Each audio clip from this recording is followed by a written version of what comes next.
and welcome to TWP episode 18. Again, I have it's seeming like more of a permanent position with each day, but my buddy Brandon, he is joining me. BK, thank you for joining me, buddy. Hey, thank you for having me. Back with a new jersey and a new hat this week there, Tom. Yeah, good. And I love the flag in the background. You'll notice, like me, more and more things keep popping up each week. Um, yes, we don't have Mitch this week because, similar to Zach, he has a non disclosed injury that you can only find out about in the Columbus newspaper. So, over the holiday break, I actually got a Cleveland sports trivia game that I was supposed to show last week, but I forgot to. So, Uh-oh. BK, I'm going to hit you with 4 Cleveland Browns related questions before we start the pod, and I'll try and do this quick. Pop And quiz. uh, maybe write down your answers. Cool. Okay. So, question number 1. In 1992, what former first overall draft pick signed a free agent deal with the Browns to back up his former Hurricanes teammate, Bernie Kosar? Oh, boy.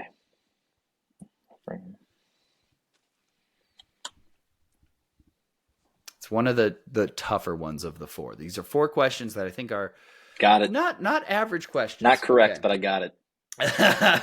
Okay, B, you'll know this. Who was named 2020 AP NFL Coach of the Year after leading the Browns to an 11-5 record? This is not even trivia. Bingo. Okay, yeah, you got your answer there. C, what quarterback threw a franchise worst 149 interceptions in his Browns career? Wow, that's a good one. That's a good one. I think the answer would surprise you.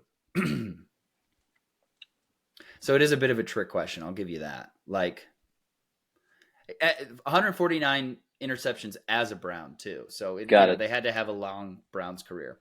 Okay. And the final question.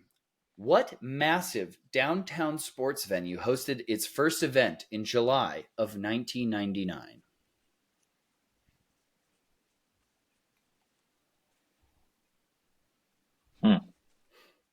Yeah, it's almost trying to trick you there. It's not as tricky as you'd think. What massive downtown sports venue hosted its first event in July of 1999? So those are our trivia questions. We'll go ahead and we'll hear your answers at the end of the pod. We'll see how many people who tuned in also knew the answers. But yeah, let's go ahead and get it started. We'll talk about the game this past week. It wasn't even the Browns JV squad. It was their freshman team, and they lost to Cincinnati in Cincinnati 31-14. Not a fun game to watch. You know, there was obviously a few like hopeful narratives we were trying to follow, some young stars or whatever, potentially veterans. Didn't really have much to root for. I think the 2 touchdowns late kind of made this look a little bit more palatable. Any like bright spots you do want to talk about? No, not in particular. I think you're right. Not getting blanked. That was my big thing. So it quickly turned into a background screen, over the weekend. But David Bell getting the 2 touchdowns and, the backup guys getting some playing time while the blue chip guys rested. It was, it was what it was. I don't have anything more other than I'm glad some of the young guns got some extra time to play. Absolutely. I mean, next man up mentality, and who knows who's going to get to play in the playoffs. It's good to see Alex Wright get a sack. He actually finished the season with like 5 sacks, which is solid for our 4th edge rusher. Pretty dang solid. Isaiah McGuire, rookie, had his first. D'Anthony Bell has had a nice interception. So there was a few fun things happening. But again, this is Jake Browning playing against our 3rd string at best. So, it wasn't crazy to watch. I will say one thing that we were hoping to see happen did not happen, and that was Cedric Tillman did not have a great game. And on Jeff Driscoll, our boy Jeff, his first drive, he threw an interception that was pretty ugly. And it looked like Cedric Tillman completely gave up on the play and was throwing his arms in the air, trying to draw a foul, was arguing with the ref before the play was over, it seemed. I mean, it just kind of feels like he's starting to have a tendency to do that. With Tillman, his time with Tennessee, that is the Volunteers, he was kind of a jump ball guy. I think a lot of these younger wide receivers, you do see them kind of playing the card for the PI, but it's something he's got to learn as time goes on. But you do see him kind of in those situations for kind of trying to get in position with the cornerback. So he's going to learn, and I think that he will get some moments here in the postseason. But luckily he's not someone that he's allowed to grow as we go on our conquest here. Yeah, agreed. I mean, he's a rookie third round pick. We're not like writing him off or anything like that. Something else that I also missed last week, like my trivia, well, only because of the timing. We finished recording and the Pro Bowl was announced, or the players were announced. So let's just do a quick run through. Browns got 5 Pro Bowlers: Myles Garrett, Denzel Ward, David Njoku, Joel Bitonio, Amari Cooper. All 5 very deserving. I think all of those guys would be considered veterans. At least 5 or 6 year veterans for all of those guys. So Mm-hmm. that is going to be brought up again in a second. 6 alternates, which is basically as good as being selected to the Pro Bowl. If somebody goes out, these guys are going to get tagged in, and you get to say, "Yeah, I was a Pro Bowler that year." So we got our punter, our kicker, Bojorquez and Hopkins. We have safety Grant Delpit, linebacker JOK, our center Pochich, and our right guard Wyatt Teller. Mm-hmm. And I think, I mean, correct me if I'm wrong, but Martin Emerson got beyond snubbed for not being in all pro conversation, let alone Pro Bowl conversation. Martin Emerson had like the best coverage grade of anybody in the league this year. And Greg Newsome, I think, also deserves at least an alternate nod. Like, I think both of those guys, I mean, it can't be all Browns players in the Pro Bowl. Right. and when you look at those guys, when you look at the alternatives, you could add them to the list when you're talking about Martin Emerson as well as Greg Newsome, and it's almost like they had to spread the love and kind of get in Jalen Ramsey with Miami and whoever else that they picked for the between the cornerback and safety position. So. But Emerson, yeah, it almost seems like he hasn't been around long enough to Yeah, he's earn a the second year rights. corner. What's That's that? what I was talking about. Like, it's Yeah, absurd that he's not being talked about as one of the best corners in the league right now. Like, everybody should know who Martin Emerson is. He's a dog. absolutely. And then, yeah, I don't know. I don't know what it is. Because I feel snubbed right now, but there are like multiple teams who didn't even get one Pro Bowler. So like, I Right. don't know. I guess that just goes to show how many players we think are like elite on our team. I mean, obviously we're 11-6, and we had 5 different starting quarterbacks, so the rest of the units need to be blue chip players. But then I'm looking at a guy up there at the top of the list by the name of Myles Garrett. How do you feel after this week with his chances as a Defensive Player of the Year? With Miles, the year has waned. It hasn't accelerated as far as his productivity. But a lot of times what we're looking for is the visual productivity. And I know when I'm watching an offensive line or defensive line, it's impossible to see the stunts, the rip moves, who's getting double teamed because the chips happen so quickly when a tight end's trying to get an extra body. I think he's still got it. I think he's one. Watt and Micah Parsons are 1, 2 behind him. I think he's got it, and I really think that we could have a couple of superlative winners, but I'm not sure how it's going to shake out. What do you think about that? I mean, of all of them, I think Stefanski is the most likely to win their potential superlative. Hmm. I think the 3 that we have are Miles for DPOY, Kevin for head coach, and Joe Flacco for comeback player of the year. But yeah, I think Kevin is the most likely to win. I would love to see Miles still win. I just feel like there's such a recency bias of like him sitting out a game and having kind of a quiet last so many games, and Hmm. some other guys finishing with a decent amount more sacks than him. But he's the best player by far on the best defense by far. And I think like that's the argument, right? That's the argument that you Ultimately, should have to make. Um, yeah, how do you feel about Joe? Do you think he has a chance to somehow surprise DeMar Hamlin's, bid for comeback player of the year? It's felt like a lock all season for DeMar. yeah. It's unfortunately for our guy. It will be a lock for DeMar. They're the NFL ain't gonna go a different way than that. They're gonna give him the nod. And guess what? In life in sports, and everything else that comes with it, he should get it.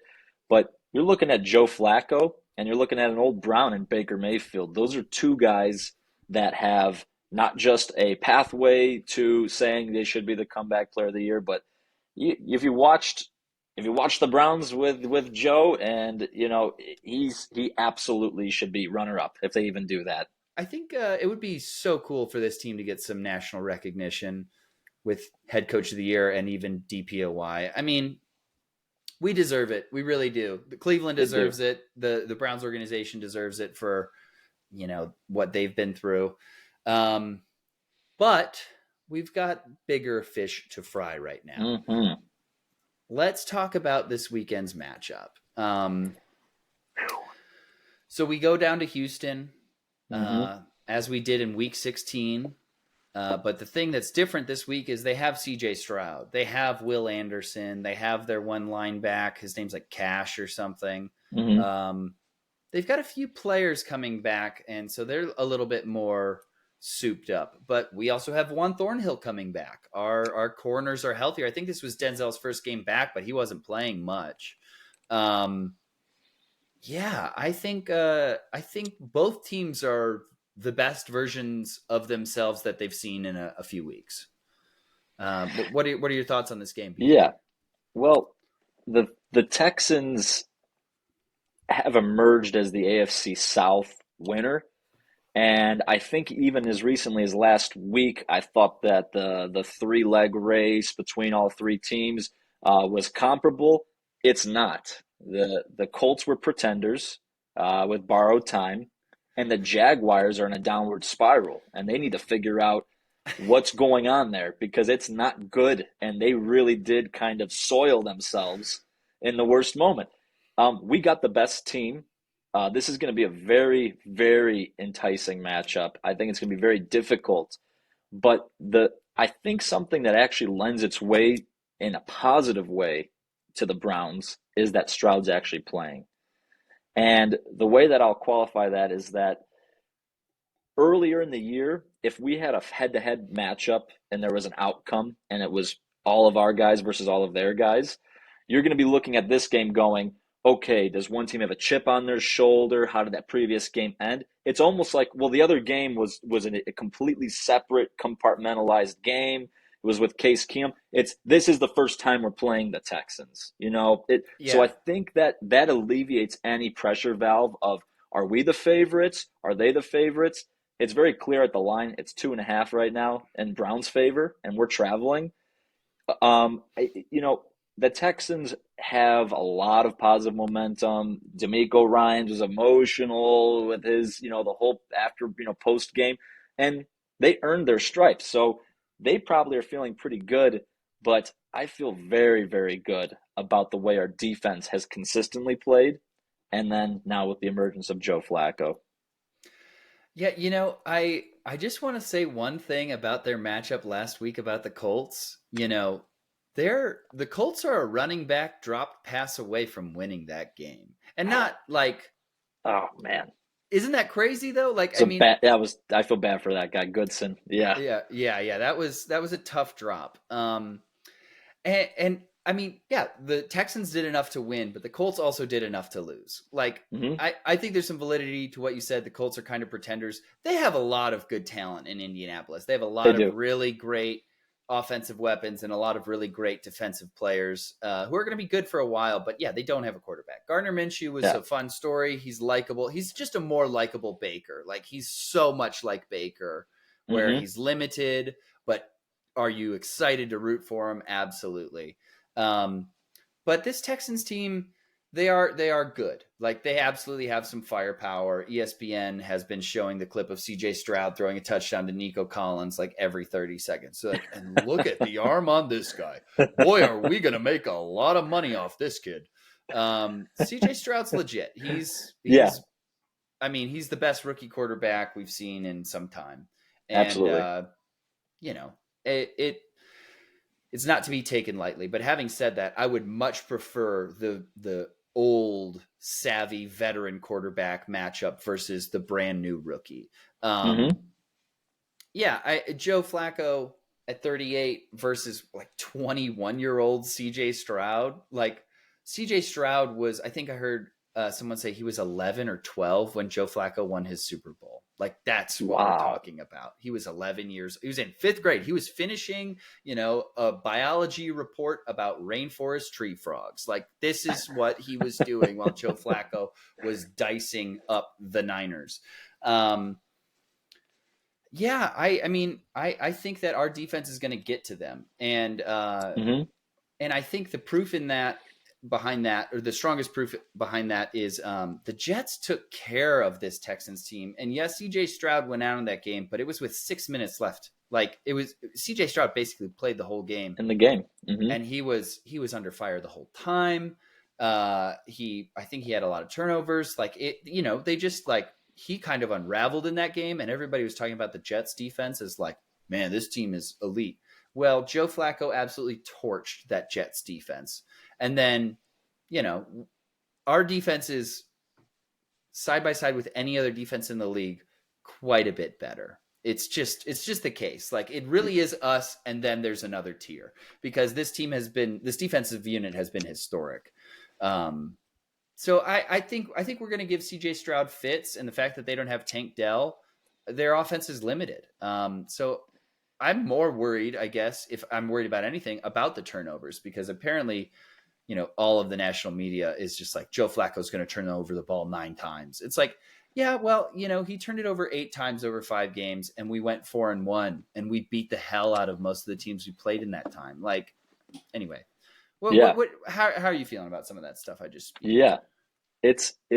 I'm looking at their offensive potential, I guess I would say, against our defense. And yeah, one highlighted guy with Nico Collins. They do have a good tight end. I feel like we've had a couple of lapses on our defense. Evan Ingram, in particular, comes to mind in the Jacksonville game. That was a back and forth battle. He's going to be able to get open when he's got a linebacker in coverage. But ultimately, you look at someone like Jim Schwartz and you say, this leader, the scheme has been adapted and it's been creative. It's every game we've made adjustments, even if there's a big play, even if they get down the field quickly, but we stop them and they only get a field goal. Jim Schwartz has led the Eagles defense through multiple difficult games, postseason matchups, and gotten them where they need to go.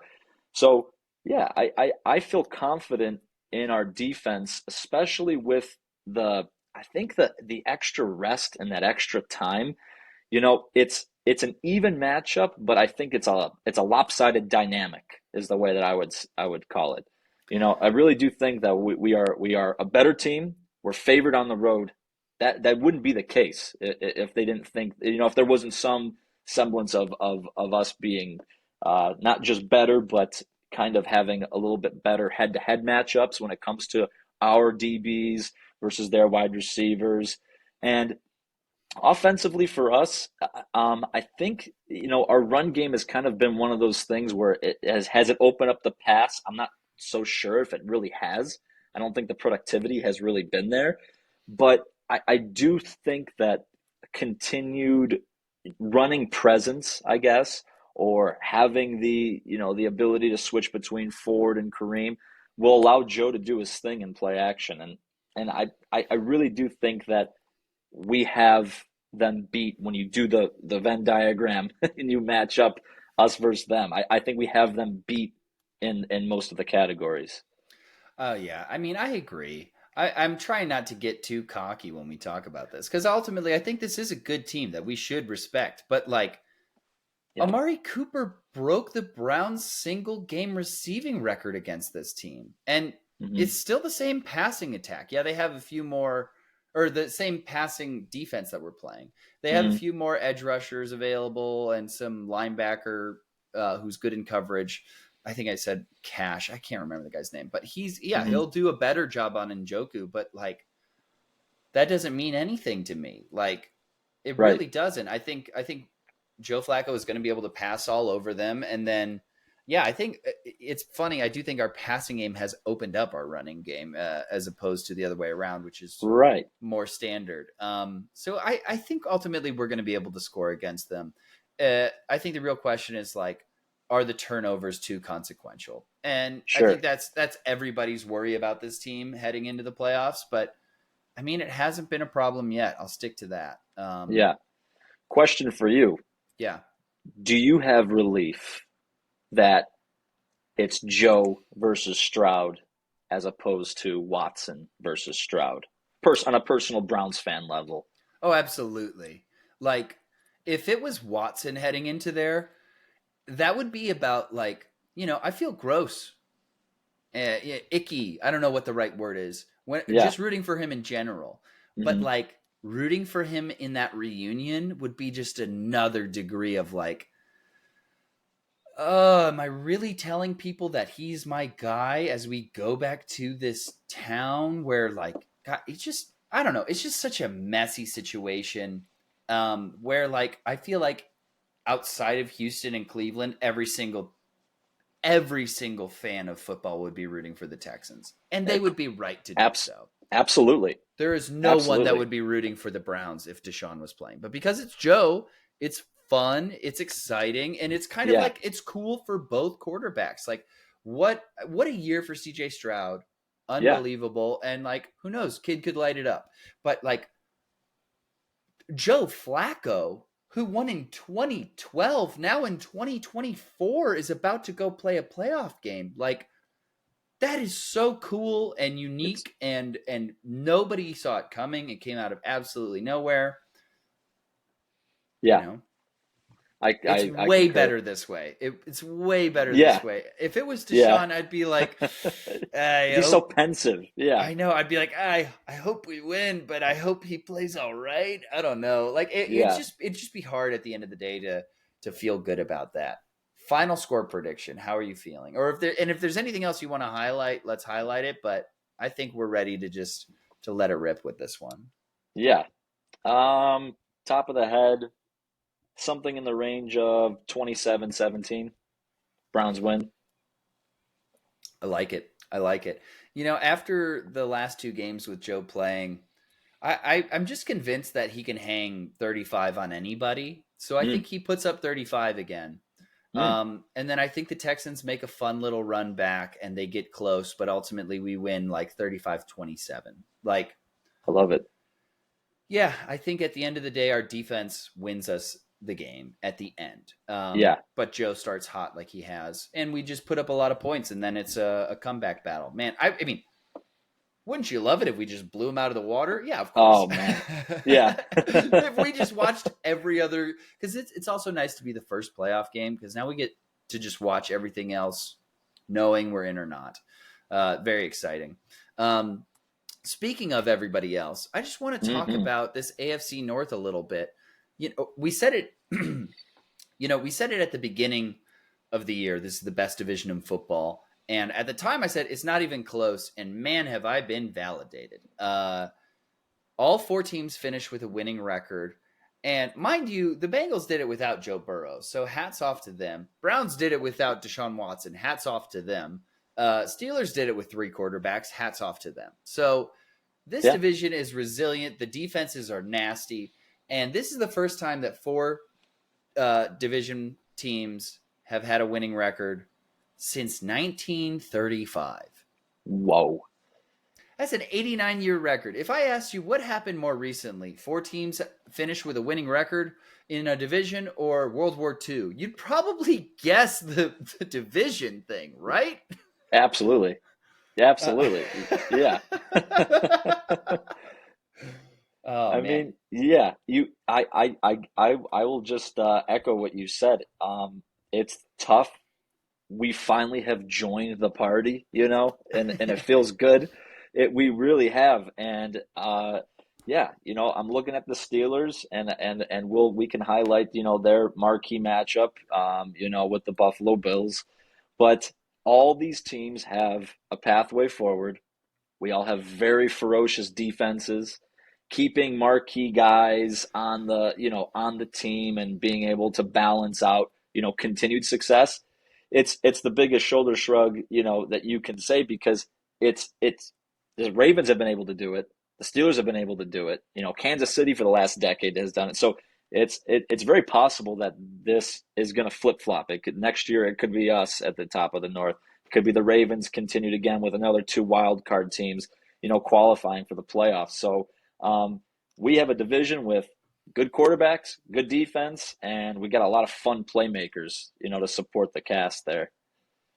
Yeah, and a lot of like big turnovers too, and like costly turnovers. We just like I think all four of these teams kind of know how to catch people on a bad day and just like exploit them. Um, so yeah, I kind of just want to talk about each team a little bit right now. I mean, Hmm. hats off to the Bengals. Joe Burrow coming back, they're immediately a threat again. So Yep. goodbye. Yep. Let's jump up to the Ravens. I mean, they beat everybody this year pretty senselessly, including us, but that was with DTR. Big Hmm. asterisk there. And when we actually Big. played them in their house with a not healthy Deshaun, we beat them in the best game of the year. I think that's the best game of the year. Do you think that's the best game of the year? I think that is the game of the year for the Cleveland Browns. That is the game of the Maybe year. for the NFL, man. What a freaking game that was. It was. It was. It was our. It was that after that point on.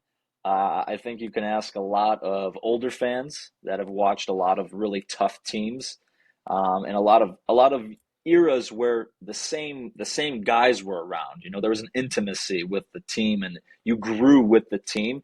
I know for a fact that respect was given to them for the rest of the season, regardless of us finishing 11-6, qualifying for the playoffs. That when they came back against Baltimore in Baltimore, handed them one of their four losses, that was the game of the year for the Browns. Yeah. And I mean, they deserve the number one seed in the league. They deserve to be Super Bowl favorites with, the season that they've had. They've been great. Lamar deserves to be the MVP. I think so. Absolutely. Um, but like, who has a better narrative to beat them in the playoffs other than us? Like, there's just nobody. Like Joe Right. Flacco, even without Joe Flacco, rivals who split this year and, they took our team in 95. Like, that's enough of a narrative. But then you throw in, yeah, we're going to take your quarterback you gave up on for superior talent. It wasn't the wrong call, but Right. yeah, we'll take what's left of Joe Flacco and we'll beat your ass with him. That is the coolest thing that we could want as fans to see that game, Browns Ravens in Baltimore. Mm-hmm.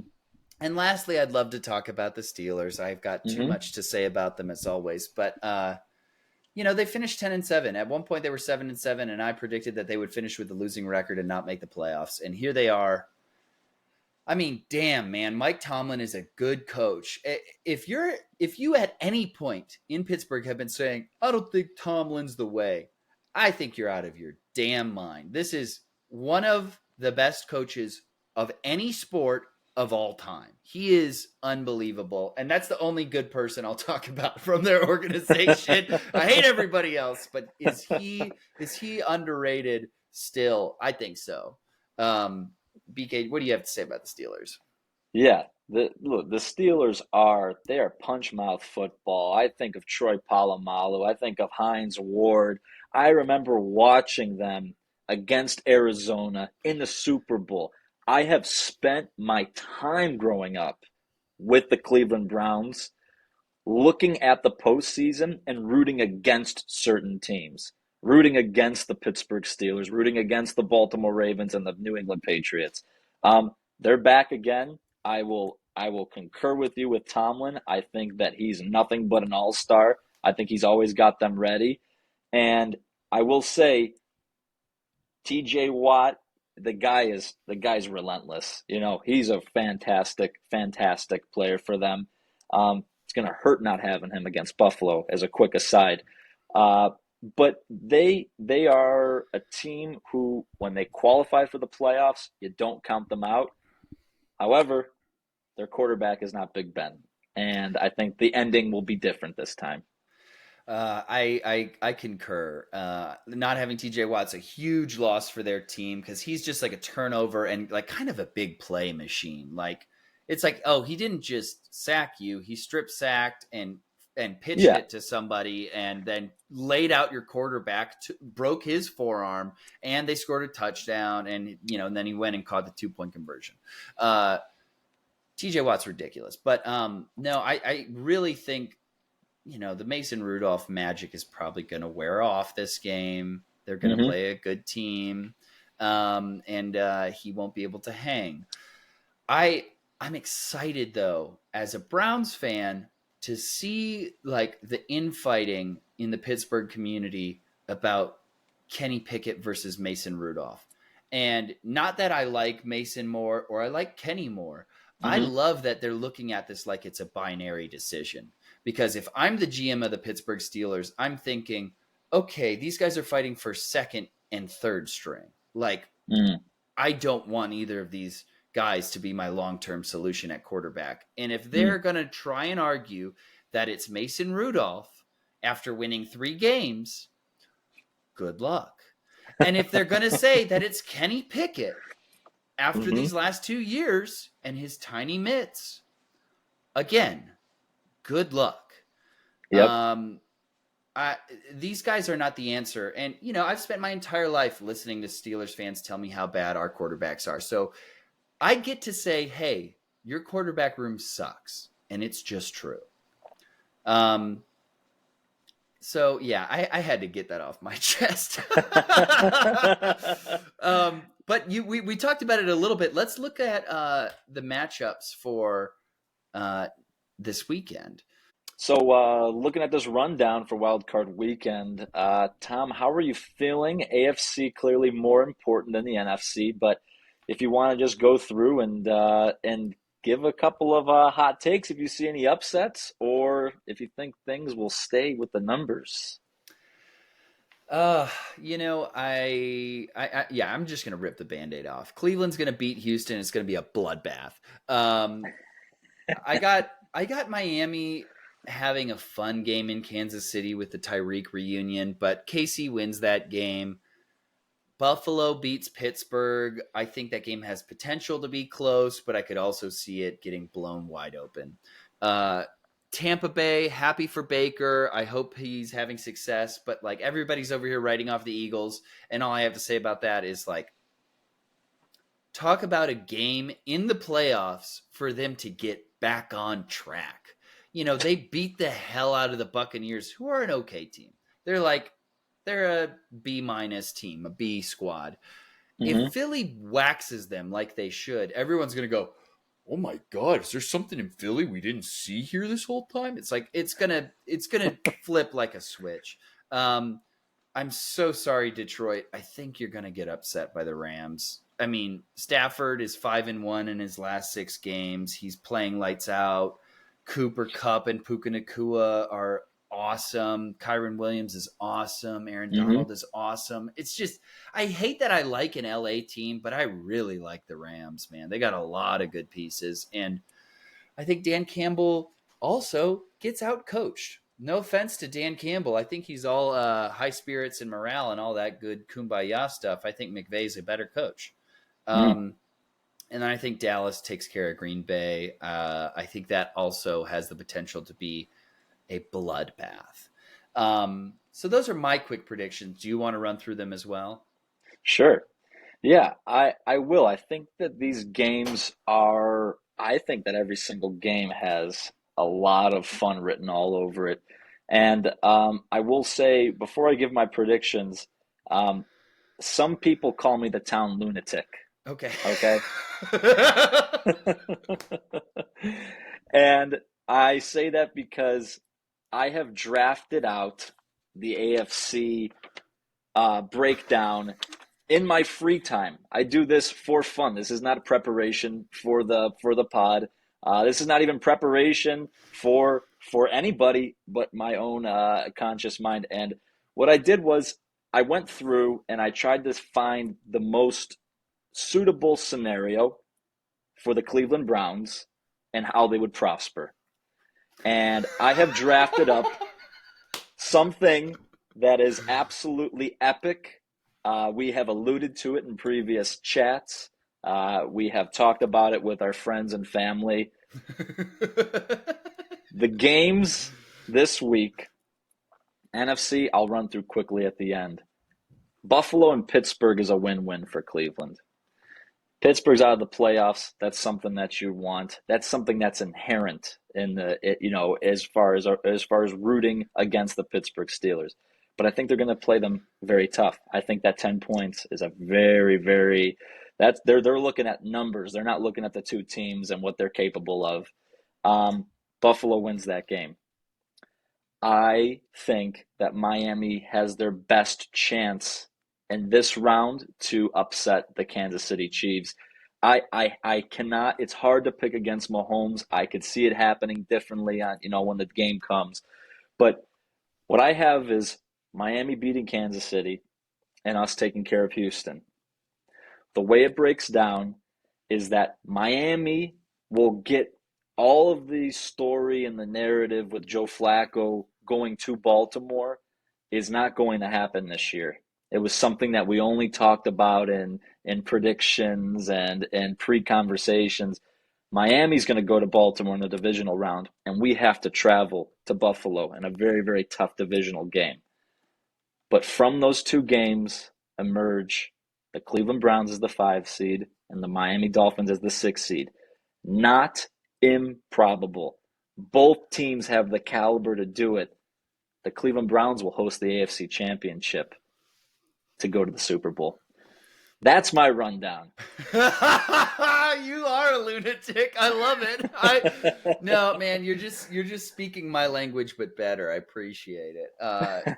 God, man, that would be so freaking cool. Yeah, I really do think that the games are. I think that they're tasty. I don't think that the wild cards are heavy underdogs, and especially given the circumstances with Kansas City having a down year. Now, I would like taste of Baltimore in Baltimore. I would like that a lot, but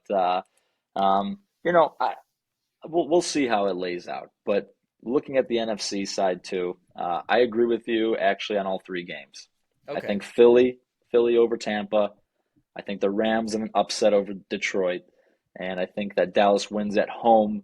But a nice little storyline there. For the record, I will be rooting for Baker Mayfield though. Oh yeah, I'm rooting for the guy. I hope he has success. That would be awesome. And I hope it's at least a close game. Hmm. Um, okay, I have two questions for you. So Sure. in our scenario where we make it to the Super Bowl, who do we match up against in the last game? In the Super Bowl, I wrote this down in week 3, and I'm going to go off of something that I had as a thought, as opposed to who is the best breakdown, because I think San Francisco is the most complete team. I think that they're a dynamite team. I wrote down America's team versus America's loser. Cleveland versus the Dallas Cowboys in one of the biggest Las Vegas events you could get. You're going to have every fan that's not from Dallas, and you're going to have everybody who has any soul in them to root for an underdog in the Cleveland Browns. So I'm going to say, I'm going to go out and say Cleveland, Dallas, and Dallas finally breaks through. They have not been able to get through the divisional round in many years, going back to Tony Romo. I don't know. I've seen orange and brown, and they're blue and silver, and I think that looks quite nice for the Super Bowl this year. Oh man, that'd be awesome. And also it would be awesome to kick their ass in the Super Bowl. I think we would kick their ass. Um, God, man, that does have a nice ring to it. I love America's team versus America's loser sweetheart. Uh, Yeah, yeah. that is poetry. Well done, Brandon. Um, okay. I hadn't thought about this until you said it, but Hmm. who would you rather play in the second round, Baltimore or Buffalo? Because honestly, I at least like the narrative of going to Baltimore more. Um, Hmm. going and playing in Buffalo's cold and with Josh Allen angry. Yeah. You won't like me when I'm angry, Josh Allen, Wyoming, Mayo. But I don't know, man. I don't think there's a good answer there. I'm pretty nervous No. about both of those damn teams. Yeah, I am too, and I think that it shapes up that it goes one of those two ways. I you know I do I do think that they're even. I will say when we get to that point, even though Baltimore's been a heavy team, if Buffalo takes care of business, that'll be 6 games in a row, and they'll be playing in front of their home crowd. I think that's a wash. I think that that's a wash as far as advantage us versus advantage opponent. Okay, we have talked at nauseum about football. It has been lovely. And man, am I excited for this Browns game this weekend. Playoff game. It's the playoffs, baby. This is what we are Playoffs. here for. And yes, it's all icing. We've already made the cake. We've had a slice. It's good on its own, but we want more. Hmm. Let's go ahead and transition over to the Cleveland Cavaliers. Okay, I didn't need to do all that. Well, Necessary though. what that guy has been our pregame announcer for 20 plus years at this point. What a legend.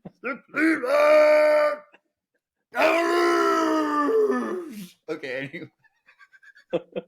I was there on Friday for the Wizards butt whooping, and Yeah. that's exactly how it sounds every time. Doesn't matter what era it is. It sounds like that every time. From St. Vincent, St. Mary, small forward,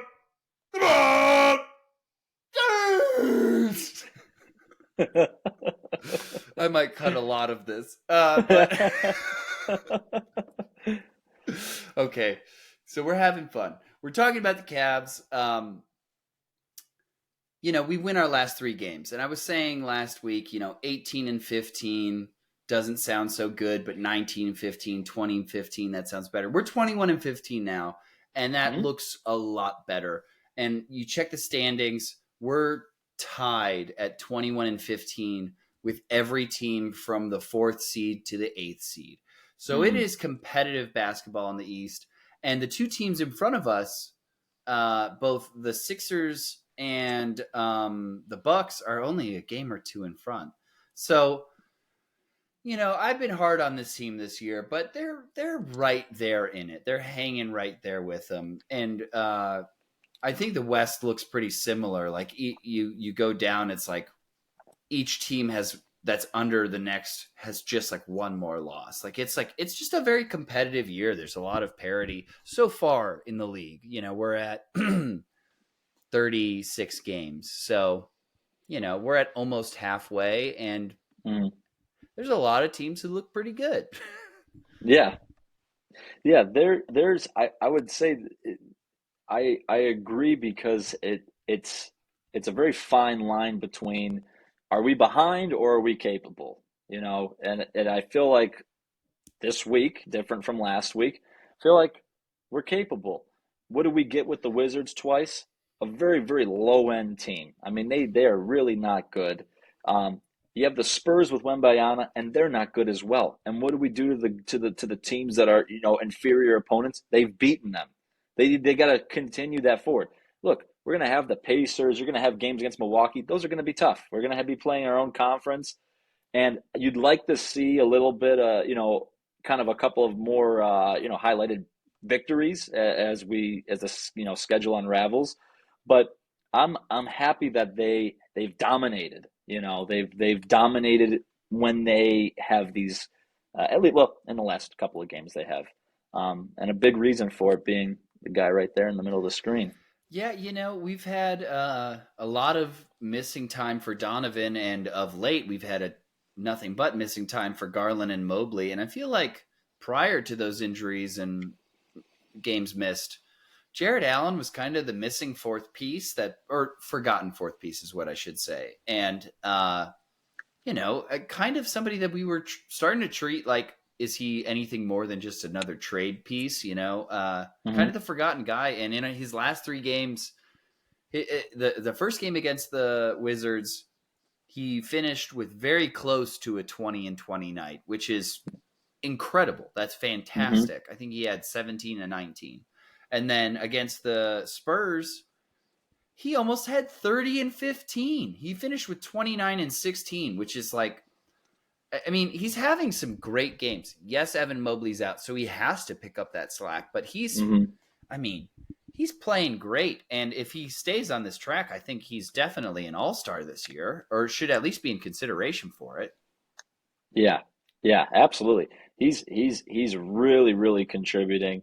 When you think about what a guy at that size can do, he's kind of becoming unlocked. You have Evan Mobley and him playing down there, and they're trying to let the younger guy, maybe feed in plays to him, trying to create the script for him to emerge. And meanwhile, we have forgotten about him. And I liked when we acquired him, a couple of years back. And when we get the playoff matchups, we talked a lot last year about how it seemed like we had this reluctancy and this lack of fight and power. When we played the Knicks, we didn't have the power. Well, I don't think that this guy's going to find any of that. You have to you either have that or you don't. But if these skills that he's developing, if he can do it his way, his own way, and maybe he becomes the true center, I don't know what they're going to do with Mobley when he comes back. I don't know what the playing time is gonna resemble, because it's clear that they have something going with him being a centerpiece. Oh, yeah, I agree. And we've had a lot of like other pieces step up that have been. Sam Merrill has been great in this time. Karis LeVert Hmm. has been doing well, which we've talked about. Um, but I kind of didn't see this coming that Jarrett would be so reliable, but he's Mr. Reliable. That's like kind of his whole MO is like he's not unbelievable at anything. He's just kind of really good at everything. Um, Hmm. and yeah, I just hope that when Evan comes back, I mean, the problem with these two 7-footers, or he's 6'11, but Mobley's 7 feet, is they're both just like shy and soft spoken, and you can tell they're nerds. Like who somebody was saying about Jared Allen, like, yeah, he goes out, he plays his butt off, and then when he goes home, he builds computers. Like the guy's a mother nerd. And Yeah. that's his thing. But all I mean to say is like him and Mobley need a bit more dog, which is why I'm really glad to see Tristan Thompson there, because Tristan Thompson is a junkyard dog. That dude is mean. He'll talk that S, and he loves to get after Allen and Mobley and say like, "You're not going to let him shoot that shot after the whistle's blown, are you? Hmm. You're not going to hesitate to club him if he goes for a free throw, right?" It's like I love that Thompson is there, and I hope that he like continues to kind of push these guys into being a little bit meaner, because I think that Allen and Mobley can work, Hmm. especially with the way that they like to pass to each other. I think that can be a Sure. path to success moving forward. But yeah, they both need to be more comfortable and just like realizing who they are. Just like I'm a 7-footer who can do a lot of damn things on the court. Why the Hmm. hell would you not make me a focal point of your offense? And it's nice to see Jared Allen kind of doing that right now. Absolutely. So their next matchup is against Brooklyn and Chicago. I mean, those are two teams with losing records that like, hey, let's keep this thing going. Yeah. Like I I when you agree. rack them up, I mean, even if it's ugly wins, like once you hit that 5-win mark, 6-win mark, you're starting to think like, who's going to stop us? Hmm. And that's all about momentum in a game like basketball. Momentum is everything in swag and like attitude. It's just so important, clearly, to these guys. So I think we're going to have continued success for the short term, even without all of our stars. Do you feel like Garland and Mobley are going to be able to come in and fit in with this team, or do you think there's going to be a weird period of like guys getting back to shape again? Um, I think that when they come back, it's gonna be. I think they're gonna fit in just fine. If anything, I think that this time for the growth of some of these bench guys and people who are supposed to be role players and finding their shooting rhythm, I think it's gonna help the guys coming back. I think if they come back and they say this was our record, this is our winning record while you guys have been gone, they're gonna come back with a fight in them to say, all right, where are we at? 6 seed? Let's jump up to 4. Are we wanted the Knicks again? Let's stay at 6. We'll play the Knicks again, or whatever I think that they'll come back and and be able to blend right in if we continue to keep the positive, the victories against teams like the Brooklyns and the Chicagos. Those we if we continue to win those, I think that Garland and Mobley will be able to, jump right in with that. Yeah, I mean, I think when you're thinking about a team that you would consider good to great, you think they beat all the teams that they should, and then when they play good teams, it's a toss up and it's, 50-50. Either team could Hmm. win. And that's where you want to be with a team like this. So, Hmm. even without our stars, I don't think we're quite there, but yeah, man, Hmm. let's get that gap. Like a win's a win, and let's keep tallying them up. I have one more thing I guess that we should talk about. It did happen last night. Uh, Michigan won the national title, and yeah, Yeah. the headline there is "Cheating pays off in the end." Um, I don't have a ton to say about this. It really wasn't a great game. Mm-mm. Michael Penix seems like a nice guy, but I don't even know if he's going to be anything in the NFL. Um, Michigan broke Ohio State's record for most rushing yards in a national championship game, so I Mm. don't like that either. Michigan, yeah, rooting against them against Alabama reluctantly, and they're rooting against them in the play, in the championship game. Um, they perfect season. Maybe this means Jim ships out. They they are a team that it, I guess I'll say this, not even to the caliber of their team but again, championship game, not that great of a product. And I really did think that they were deserved. They were the two undefeated teams with Washington and Michigan. And they took care of business and they were favored and I thought that they were gonna win. They did win. Um, Defense talks too. I will say that. I mean, it goes to show when you can stymie a powerful offense like that. Um, You yeah, can beat the cards anybody, yeah. tilted. They really can. Yeah. Yeah, yeah, they played well. Yeah, I just hope that their championship gets vacated. Um, Yeah, but I think next year, like, I don't think this turns Michigan into anything. Like, they're Hmm. supposed to be this team. They're supposed to Right. be. This is who Ohio State missed for 20 years. Like, Yeah.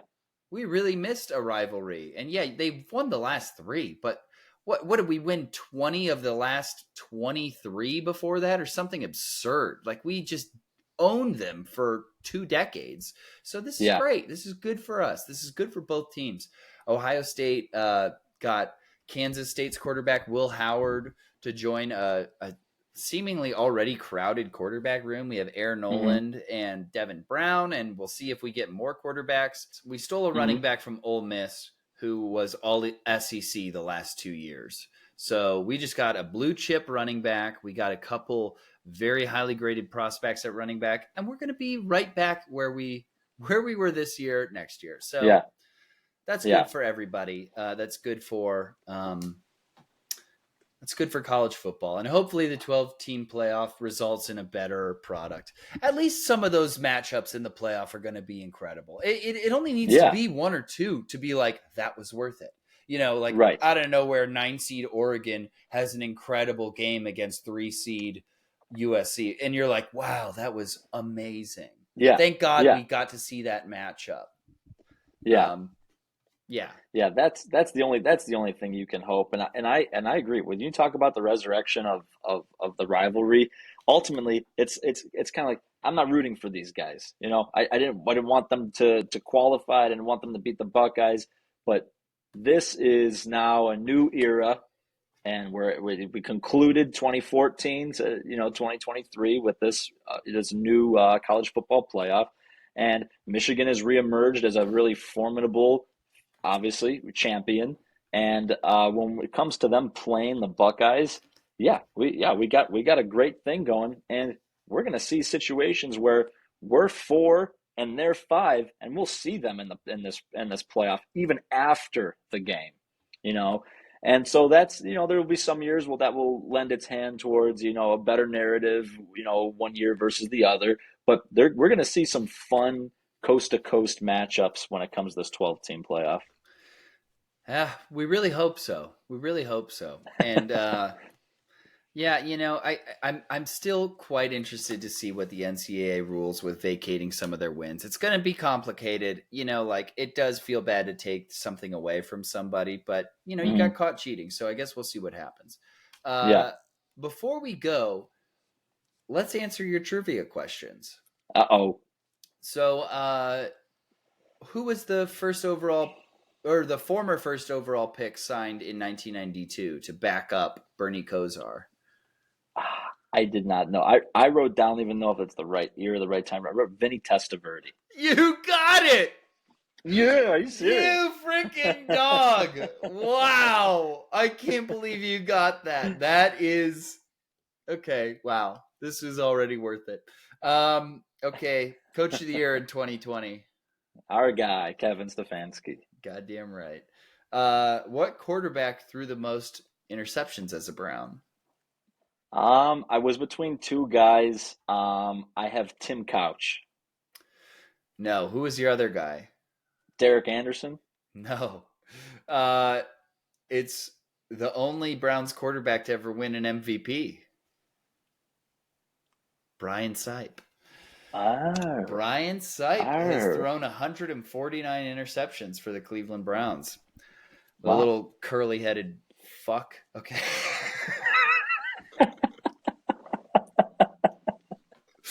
um, and then our last question.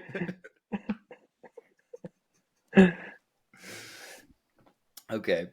Our last question was, what massive downtown sports venue hosted their first event in July of 99? The Cleveland Browns Stadium. You're right. So you got Bingo. everything except for Brian Sipe. I can't believe you got Vinny Testaverde. There's no Yeah. way any of our 20 Wow. fans knew that. So, man, I cannot wait. I cannot wait to see the comment section. It's going to be blowing up. They're going to be like, this guy's a genius. Is that the Guys, Cleveland lunatic? it's the Cleveland lunatic. He's back. Oh, man. Yeah. All right. Well, BK, thank you so much again for joining me. Any last comments from you? No, cheers. Thanks for having me back. I loved going through everything. Super pumped for the postseason. We got a good matchup with the Texans, and honestly, 4:30 slot on Saturday is a really nice time to play. We get to watch our game and then ride out the win with watching the other games unfold. It kind of leaves for a nice weekend, for Wild Card Weekend. This has been another episode of TWP. Thank you for tuning in. This is all things Cleveland sports, Ohio sports, and some other hot takes in the media. Man, we love listeners. We love commenters. We love antagonists. So talk some trash. We truly appreciate it. Thanks for joining me, BK, and we'll see you You got next it. time. Go Browns. Peace.